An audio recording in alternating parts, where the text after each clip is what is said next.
All right, guys, welcome to our planning session here for the Alliance tournament game tomorrow. That will be starting 3 o'clock Central Standard Time. Um, let's get active as soon as we possibly can.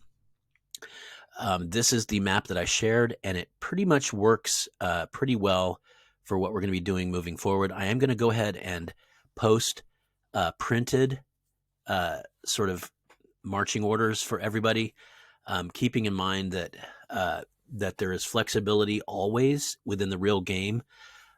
You're all expert players, and so if in real time something happens, I mean, I really want to encourage everybody to follow the plans. But I've also seen a lot of really good play that has to happen on the ground, in real time.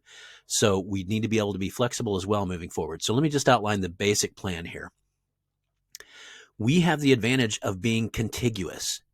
We are, all of us, butted up against each other, with the sole exception of the Ottoman down here, who does not quite, he has to get into the water for a few minutes to get over here if he wants to.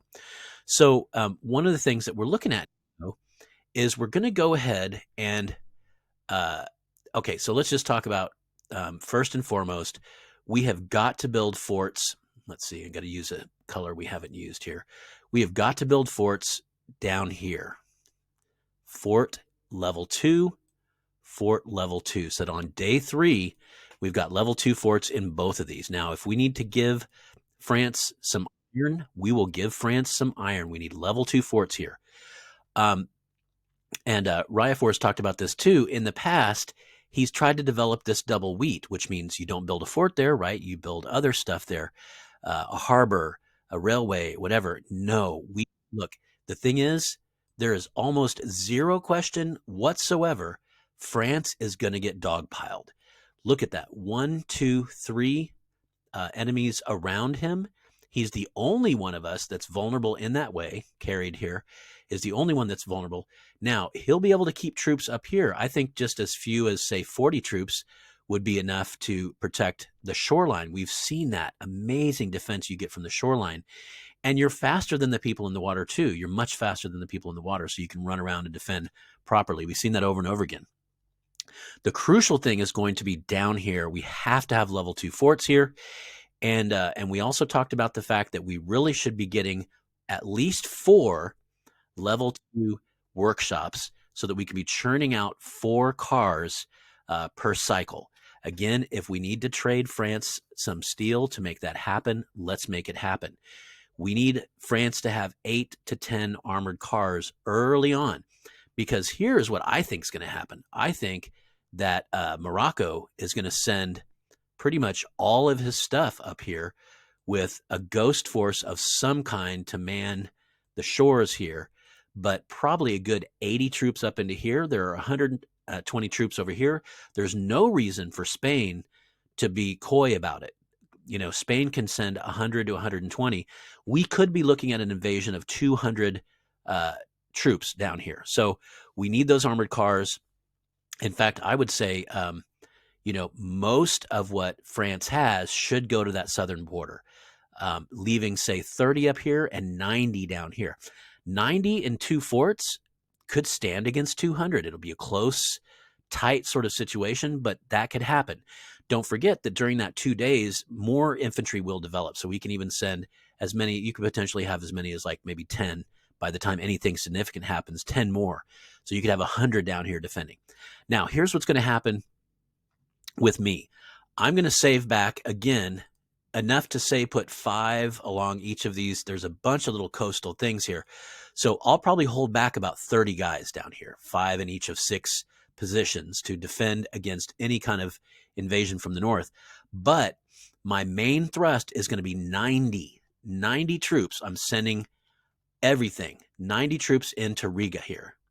And I want to hit it hard with 90 troops. Meanwhile, Alpha Doggo, Alpha, send it all. There's no reason not to. There's nobody who can touch you. Literally nobody can touch Alpha Doggo. Nobody from behind, because Italy's got your back. No one from below, because Ottoman have your back. Everything. That means 60 troops to attack, I believe it's Kiev, and 60 troops to attack down here, whatever the heck that is. Now, this will all be in my written directions as well, but 60 and 60. So now we've got 90, 60, 60, right? Now, Italy looks like Italy has, gosh, probably 1, 2, 3, 4, 5, 6. Italy's got about 60 that I think could get there in time to attack as well with that first main thrust. So 60 could attack in that first main thrust. But then, honestly, all the rest of Italy, another 60, not 60, because you want to have water scouts and so forth and so on. Also, you got to leave some on these islands. So let's say not 60, let's say another 40 can come up behind. Now, here's where things get interesting. We saw when we played against that really good Golden Wind group, we saw them shuffling. We need to learn to shuffle. What that probably means here is that Harkold, we would like you to bring 40 guys, shuffle into Italy. Now, potentially, you're going to populate up the coast, and potentially some of those 40 could even come to help France if needed. The rest will be kind of helping defend Raya-Force's rear as he attacks in with that 100 troops, right? The initial 60 and then gathering up the rest and sending the other 40 in. So now if you think about it, we're attacking in with a lot of troops. We've got 90, we've got 120, right? So that's, I mean, a lot, 210 right there. But then we've also got another 100, let's just say 60, right? So that's 270 going in, and then 40 more coming in behind. And then here's something else that I thought was beautiful, is that we've got 40 coming in over here, right? And maybe even 50. We need to talk about that. But if Harkold gets in the water with 60 troops and waits for us to take this territory down here, he can just get out of the water and jump right in and continue to conquer north. So we could potentially be looking at a wave of our troops conquering through Europe from 4 different countries. We'll have the Ottomans rampaging, we'll have Austria rampaging, Italy, and Germany. Now, the benefit of all 4 of us doing this is that we can capture 4 territories per wave, right? And we'll have a lot of troops so we can leave them behind for morale purposes and eventually confront Sweden up north. So I don't see, we thought about attacking other countries, but Russia is so isolated. The only country that can protect Russia in any way whatsoever is Sweden. And what we saw in the last game was Sweden will try to march troops all the way north and around because he doesn't want to get in the water and then have to get back out again. Now, if they're smart, they could go directly to Riga. They could jump in the water, come across, and that would be a good idea, right? That would be smart because Russia, if they can identify this map properly, Russia is in a very vulnerable situation right now. Very vulnerable. So that is the general plan here, the general idea. France, bunker up. I think you only need to have these 2 level 2s, and then you continue to build levels on top of that. If France needs iron, guys, we give it to him. If anybody has iron, we give it to him. And think about this. Benaya has talked about this. Raya-Force has talked about this. Hemland has talked about this. To win this game, this game is usually won within the first week and a half. This is not, we don't want this to go into the middle game. We want to crush them and take Russia and hold it. If we take Russia and hold it, now it's 6 against 4, right? Because we have 5 players, but we have that additional country's worth of material. So that's what I always think about. A shift down for the enemy is a shift up for us, right? So it's not 5v4 anymore. It's 6v4 because we've got all those resources that we've captured. Of course, it takes a while for them to come back online with morale and all. But the point being, we don't really need iron. Okay, we really shouldn't need iron. Now, there's nothing wrong with having, I'm going to go ahead and say, Alpha, build a couple armored cars. I'm going to build a couple armored cars. Harkold as well, Italy as well, because we are going to be taking a lot of territory back here. And most likely there won't be a lot of stuff in this back country back over here. That's when you take that exploit of sending your fast armored car unit in, who's moving super fast, even though he's down to 1/3 speed in enemy territory, he's still pretty darn fast. And he captures it, and as soon as he captures it, your infantry, who were going, 12, get to go back to 36, so it triples their speed. So I'd say we all should have one armored car at least, maybe two. But again, the lion's share of steel needs to go to France. Now, one last thing. On day one, here's what we should do. There are 5 of us in the map, 5 of us playing this game. We should put some defensive spies over here, because what they're going to do is try to crush right away. So I'm going to go ahead and put this in your orders, but I would say carried, if you can put a defensive spy in each of these. Raya, if you can put a defensive spy in each of these two. That may be enough, but here's what I would go even further and say is that I think I would like to go ahead and put a defensive spy in one of these, the one that's closer. This one's a little bit further away back here, this double wheat. And then we need to put offensive spies over here. So that would be, I would put my other offensive spy here to wear down the fort. There's going to be a fort there. And then Doggo and Harcold, each of you, one offensive spy here, one offensive spy where this second attack is coming. So that means for a total of 2. If each of you put one in each territory, we should have 2 offensive spies in each of these, knocking down those forts. So we do need to spy early on. And don't forget, the earlier you start that spy, the more day changes we get. So like literally on day 1, we're going to be frantically doing a bunch of stuff. We're going to be sending water scouts out. Oh, that's one more thing. I'm glad that I thought about this. France, if you can spare it, I've seen this. If you can spare 10 men to come up here and just hover in the water, they are worth gold. Those 10 men can force Britain to hold back as many as 30. Maybe even 40, depending on how paranoid they are, because there's so many places you can land all through here. So that 10 is actually a pretty huge investment against getting completely, dogpiled. I really think Morocco, if they're smart, is going to come up into Spain and they're going to attack together. I think Great Britain is going to probably do something threatening as well. Not sure what exactly. But if you can afford 10 men, that's not a lot because you've got 120 to start the game, right? And you're going to be building armored cars the whole time. I have done this, and the mistake I made was I was fake attacking, and then I went on a road trip and it attacked in and I lost them. And I was so depressed because those 10 guys were keeping it. I think at the time it was Benaya, who was Great Britain. We were playing a practice game. But I was holding like 40 of his guys back. He had to keep a bunch of people back here. And then I've seen, once I was gone, there was nothing. There was nothing limiting Great Britain. Great Britain had nothing to fear. He had water scouts everywhere, so he didn't have to hold anything back, and he was able to throw that 40 or 50 guys into battle. And so it really hurt us later. Keep in mind that this entire game is there's a sort of a pull and a stretch from one region to another, and even small things that happen in one part of the map, just like these 10 guys. If these 10 guys hold back 50 guys, then that relieves pressure on the northern and western flank here of France. So lots to think about. Please be on the lookout for individual marching orders.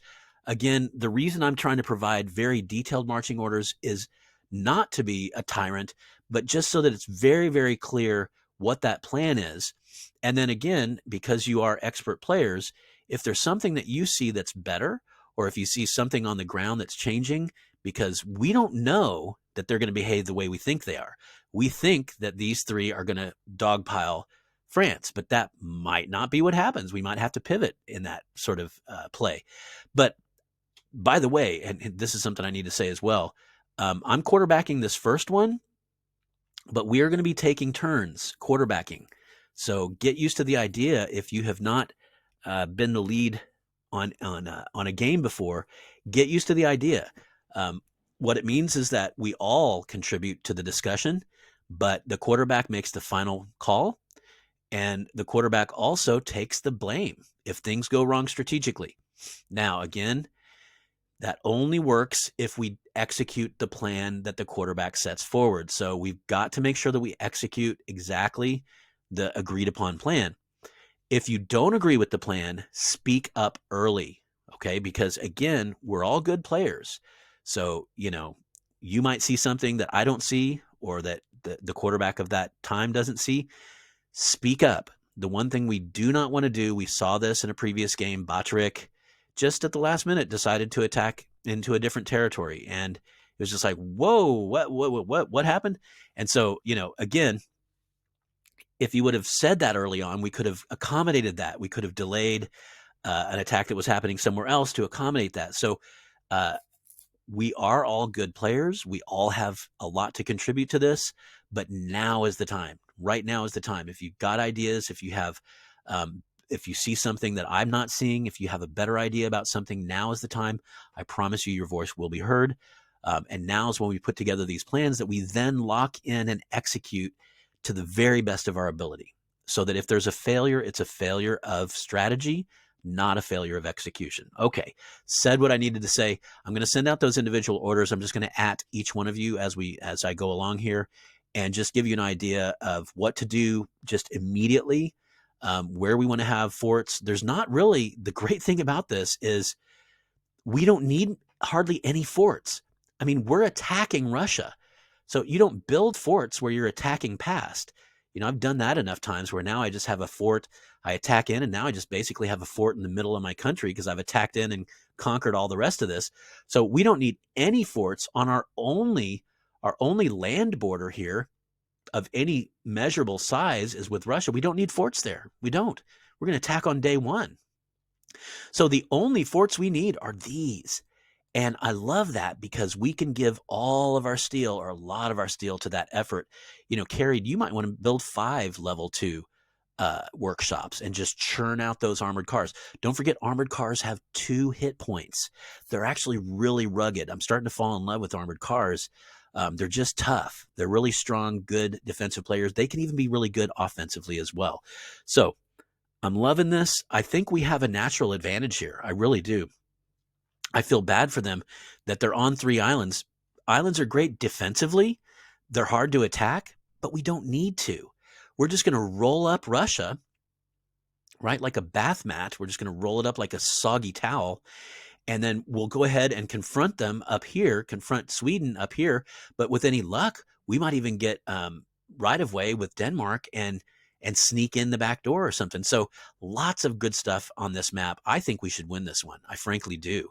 And with a win to begin this tournament, what a great way to begin, right? So I feel really stoked. I feel bad for Benaya. Benaya has almost the opposite map. So his team are all on islands. In fact, he actually has this territory, and instead does not have Spain, maybe? I can't, but they're in the opposite situation. So we're going to compare notes later, because we eventually will be in a similar situation. Just the law of averages, the law of statistics say eventually we will end up being the peripheral, the outside countries. And so I really want to see how their game goes. But I'm loving this map. We're just contiguous. We're all together here. We can race to defend each other very quickly. And I think it's great. And then this massive attack into Russia means we don't really have to defend any land borders. We just have to be really smart and alert with our aquatic approaches, any ways to get into our country along a shoreline. So cool stuff, man. I'm really stoked. We've got a great sort of opportunity here to win our first tournament game. I think we need to do it. Let's slam dunk this son of a bitch. It's going to be fun. All right, guys. Thanks for checking in. Adios, amigos.